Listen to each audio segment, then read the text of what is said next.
What's good? It's Woog. I wanted to talk a little bit about the rock and roll classic, Layla. But more specifically, I really wanted to get into who I view to be one of the most underrated and under-discussed great guitarists of all time, and that would be Duane Allman of the Allman Brothers Band. Now, when you usually hear about, the greatest, rock and roll guitarists, who are the names that generally come up? It's, Jimi Hendrix, Jimmy Page, fans of Pink Floyd might say David Gilmour, Eric Clapton, Eddie Van Halen, Brian May of Queen, Chuck Berry, Jeff Beck, even Dimebag Darrell of Pantera is usually mentioned more often than Duane Allman. And when you talk about the song Layla, people hear it on the radio. Like Layla was released by a band, Derek and the Dominos, with Eric Clapton at the helm of that band. So this was Eric Clapton after his stint with the Yardbirds, and then with John Mayall and the Blues Breakers and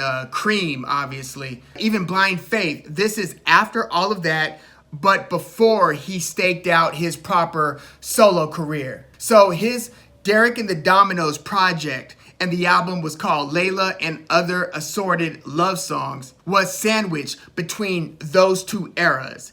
And so he's going into, creating this album with, other great musicians like Bobby Whitlock, basically other people from the band that he was kind of touring with before called Delaney and Bonnie. So Eric Clapton is, creating this album, this project, which didn't even bear his name, like, on the front cover or even, I believe, the back cover. I think his name only appeared like in the liner notes or something like that, which also affected Layla's and the album that it was on's commercial viability because, the star player, Eric Clapton's name wasn't involved. It was Derek and the Dominos. Like, who's that if you don't know any better? So as he's in the process of recording this album, the legendary producer who's producing the project and had produced countless other, kind of timeless classics, Tom Dowd, he was just like a super audio engineer, basically, record producer, introduced Eric Clapton to Duane Allman from the new-ish, at the time, new band, the Allman Brothers Band. And I'm going to do other videos about the Allman Brothers Band itself because I don't feel like that band gets enough love in today's conversations about, classic rock and so forth. But, it was an integrated band. Jamie Jamo Johnson, he was a brother who was playing the drums, which was very unusual at the time, especially for a rock band, a blues rock band from the South, to have, integration between, the white guitarist, white vocalist, and bassist, and then have a black man on the drums. They actually had two different drummers. The other drummer just took his life a couple years ago, Butch Trucks. Very tragic. But the Allman Brothers Band was just so unique in that, they were jam heavy. Like, they have several songs that were like 15 to 20 minutes long or longer. Like Mountain Jam, I believe, is over a half an hour long. But they were a hybrid of blues, rock and roll, but also jazz. Like, a lot of their percussion was jazz. Even some of their bass licks were jazz. But, you might know them mostly from certain hits, like maybe Whipping Post or Midnight Rider. That's that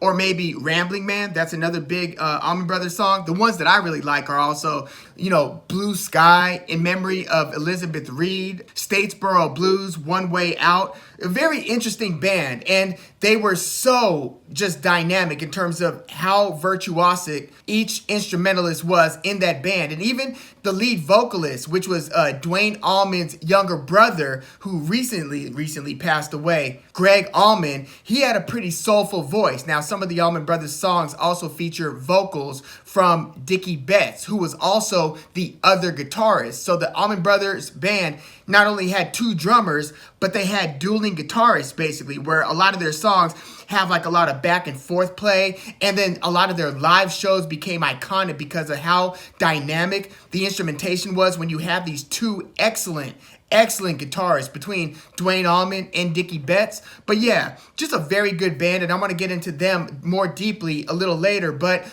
Tom Dowd, that super producer, audio engineer, introduced Eric Clapton and Duane Allman. They were already mutual fans of each other's work. I mean, Eric Clapton had already done what he did, as a Yardbird for a time, and then obviously with the band Cream, hits like Sunshine of Your Love and White Room, Strange Brew, I Feel Free.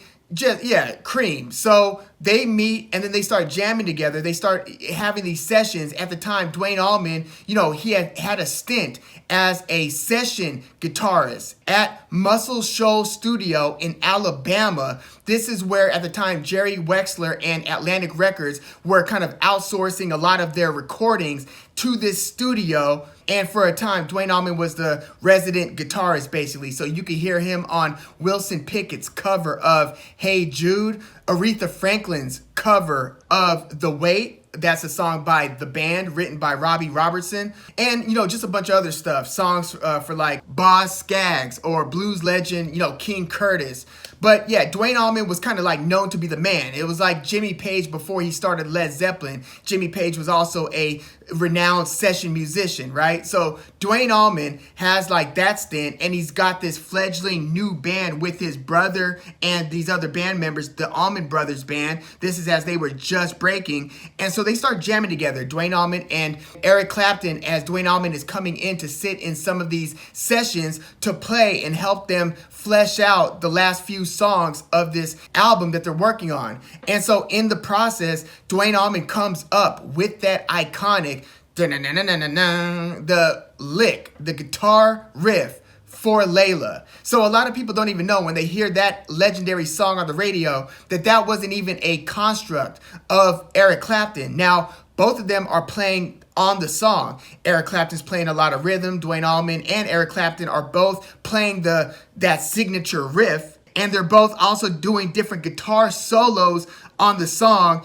Duane Allman's doing some of like slide guitar work and solos as Eric Clapton is even singing through the verses before they even get to the Layla, da-da-da-da-da-da, you got me on my knees. Like, it's just a very dynamic song, but just know that you're hearing as much Duane Allman on guitar as you are Eric Clapton. Even on that second half of the song where it slows down and it gets into that piano ballad section of the song Layla, which is, written by Jim Gordon. Although it's a little bit controversial, look at the controversy behind the writing credits of the song Layla for the second half of that song. But yeah, Duane Allman, fantastic, legendary guitarist, and I think, again, one of the most underrated guitarists in rock and roll history, is the one who created that signature Layla da-na-na-na-na-na riff. And he also plays on another maybe 3 songs on that Layla and Other Assorted Love Songs album by Derek and the Dominoes.